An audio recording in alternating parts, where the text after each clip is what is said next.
In one of Tyson Fury's most recent interviews, he expressed his desire to fight 3 British rivals, one of them being Anthony Joshua, and if AJ can get a couple decent wins under his belt, that's still a perfectly credible fight. But the other 2 being David Haye and David Price.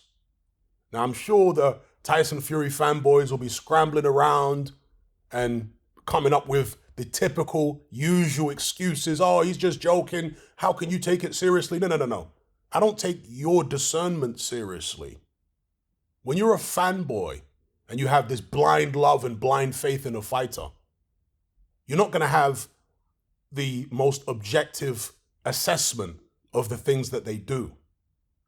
Okay? So I don't care about what the Fury fanboys say. I trust my judgment and my discernment. And I think Fury is absolutely serious about digging David Price and David Haye up out the grave to fight them in a boxing ring. I think he would do it if he could. Now, why do I say this? Well, here we have a man in Tyson Fury. And in fact, before I get into that, let me just give you the quote. He said, "I wonder if it would still sell out a stadium if me and big old David Price had a fight. Even though he's retired, Old Trafford or Anfield, I think we sell it out for the WBC World Heavyweight title, or even if the WBC wouldn't sanction it, we could do it for the Northwest title of Great Britain. The rivalry that was big for so long, and he was the only British person to ever beat me, amateur or pro, I think it'd sell out. Also, I think that a fight with the Toe Breaker would sell out a stadium. Do you think me and him, as in David Haye, would still sell out? There's still 3 big rivalry fights in this country for me, even though they ain't active or whatever. David Price, David Haye, Anthony Joshua, 3. So if you're out there, and I know you're still out there and I know you're still in the gym, I still think 3 of them fights sell out a stadium. And I really do mean that. It's all about the what if, isn't it? Okay, those are the words of the Gypsy King. And he said himself there, I really do mean it. And the reason that I believe he really does mean it is because despite Tyson Fury claiming that he's a man of the people and he doesn't care about money, he was brazen enough, he was shameless enough to sell a Tom Schwartz fight on pay-per-view as being for the World Heavyweight title when there was no belts. That's how shameless he is. He was also shameless enough to fight a trilogy match with Derek Chisora in his last fight and charge £30 on pay-per-view for it. That's how shameless Tyson Fury is when it comes to money grabbing, okay? And look, this is prize fighting. I've got no problem with fighters making lots of money and, this, that, and the other. But Tyson Fury claims that he doesn't care about money. You understand what I'm saying? And also, there are limits. Yeah, I want fighters to get paid as much as possible. But when you are a world heavyweight champion, or at least in the past claim to be a world heavyweight champion, there are obligations that come with that, as far as I'm concerned. One of the obligations I've spoken about many times before for any world champion is that you fight the best available opposition and you unify at the earliest possible opportunity with the other champions. You should be willing to fight anybody. Like when Deontay Wilder became WBC champion, he didn't want to unify with Klitschko. What's all that about? Give up the WBC belt then if you're not going to unify with Klitschko. Because when you have a world championship, you're staking your claim to be the best fighter in the division. That's what it is, okay? The sanctioning body that you hold a title for recognizes you as the champion.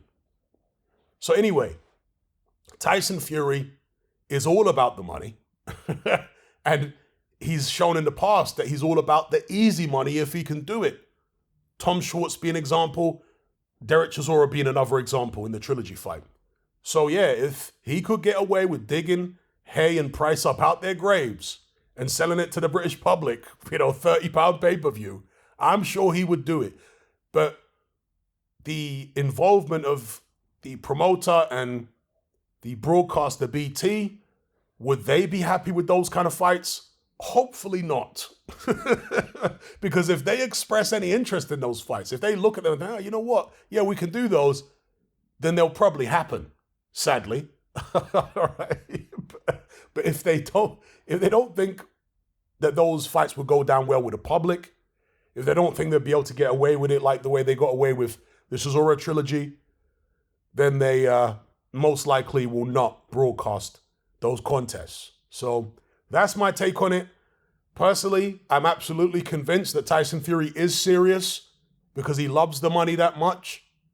And a quick, easy pound note is preferable for him. Let me know what you guys think in the comments. But again, I know the Fury fanboys are going to be crying and spitting the dummies out because they believe this guy can walk on water and turn water into wine. I mean, maybe I should do a Tyson Fury as Jesus video, just like I did a Floyd Mayweather as Jesus video a few years ago. I'm not being blasphemous here, right? Shout out to all the Christians. It was satire. I did a video many years ago impersonating the typical Floyd Mayweather fan in terms of how fanatical and delusional they are about him and the cognitive dissonance that kicks in when Floyd Mayweather did things that contradicted their views about him. Because again, they thought he could do no wrong. Turn water into wine. Similar situation with Fury fans these days. They think the guy can walk on water. I mean, I remember when I posted about Tyson Fury advocating for the legalization of PEDs.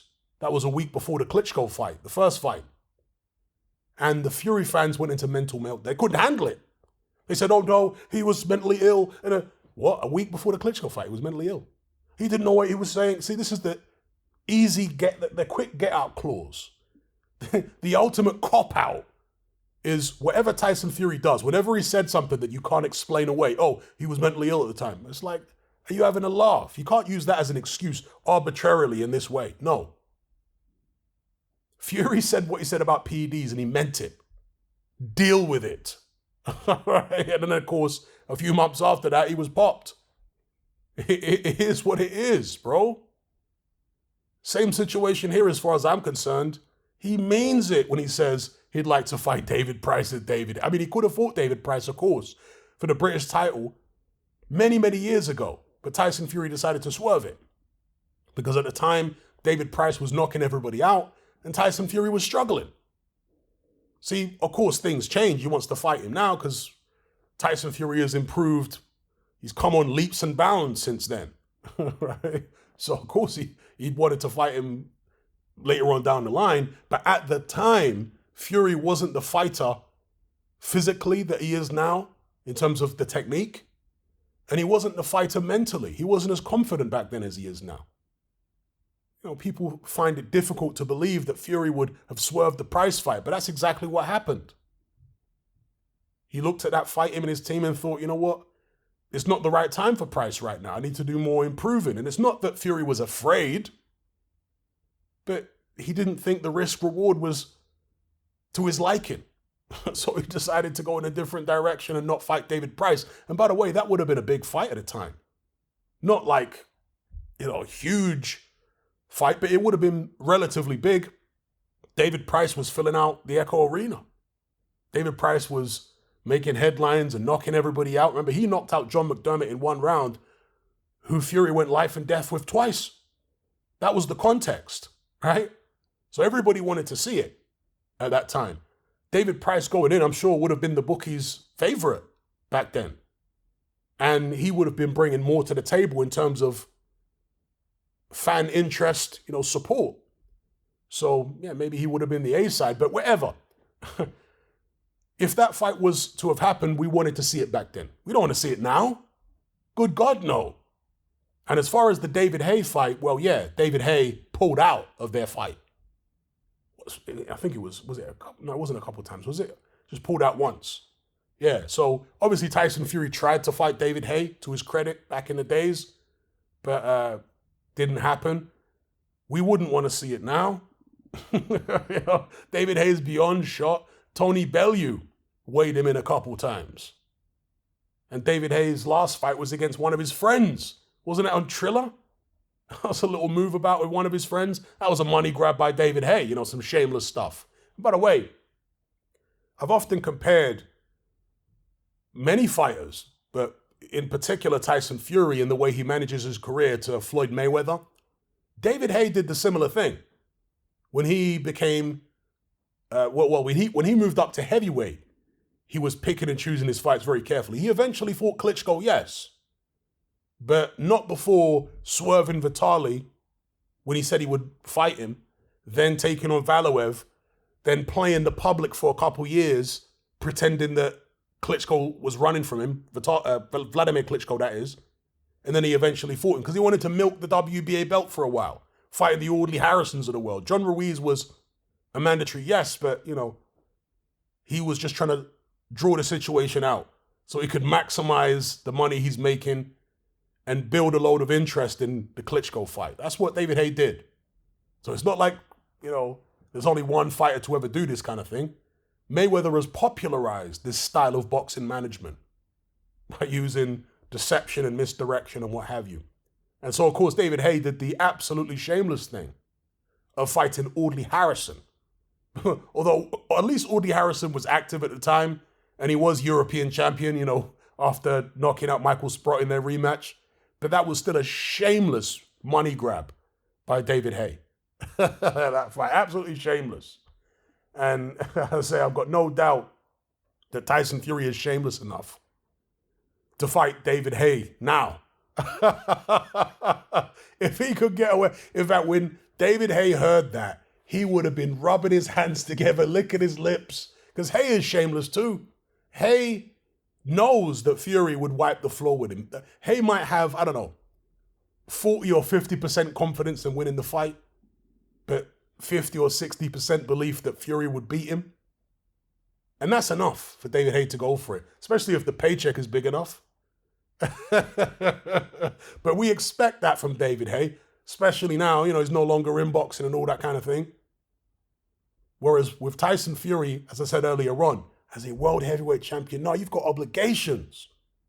We hold you up to a certain standard, or at least those of us who aren't fanboys, we hold you up to a certain standard. We expect certain things from a person who calls themselves champion and the best, and not only just world champion and the best around right now, Fury is openly saying that he's the greatest heavyweight of all time at this stage.